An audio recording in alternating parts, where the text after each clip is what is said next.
So, like many of you, I watched The Perfect Neighbor on Netflix this weekend, and it's a great film. I was absolutely devastated watching it. But after it was over, I was just thinking, is this a universal experience? Does this just happen everywhere to people? Because this almost exact situation happened in my town. So, when I was in middle school, this family moved here from California, and there was a girl my age. Her name was Leah. We became friends. She was one of the skater kids, and I've never been able to skateboard, but I hung out with a lot of those people, so we had like a lot of mutual friends and stuff. So apparently a bunch of them would go over to her house and skateboard, and there was this neighbor who just hated it, just like in the documentary. God forbid there were kids out there having fun, and they would complain. Like one time somebody went onto his lawn accidentally and like fell onto his flowers, and that was a huge thing.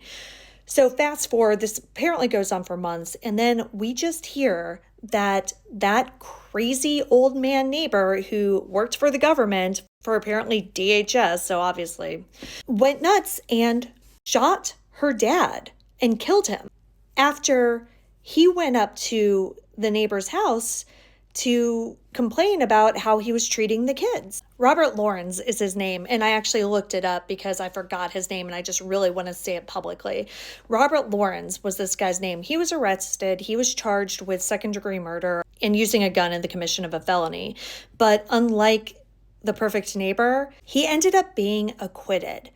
They said that because the dad, Duran Eldridge, marched up to Lawrence's front door and yelled, "Why don't you come outside and fight if you're going to yell at my daughter's friends for skateboarding?" That even though he was like in a pair of cut-off jean shorts and completely unarmed, he was enough of a threat that Robert Lawrence was justified. He feared for his life, so he was able to take out his .38 and shoot him in the chest and take away a husband and a father. Even as kids, we knew that it was absolutely disgusting that he got away from this. And a bunch of us went to her dad's memorial service, and I'm pretty sure it was the first funeral I've ever been to, and it was awful, as you can imagine. And then her family moved away shortly thereafter, and we kind of lost touch. But when I was Googling to find out the guy's name, Robert Lawrence of Leesburg, Virginia, he doesn't live in Leesburg anymore, but he is unfortunately still alive, and I'm sure still an awful person.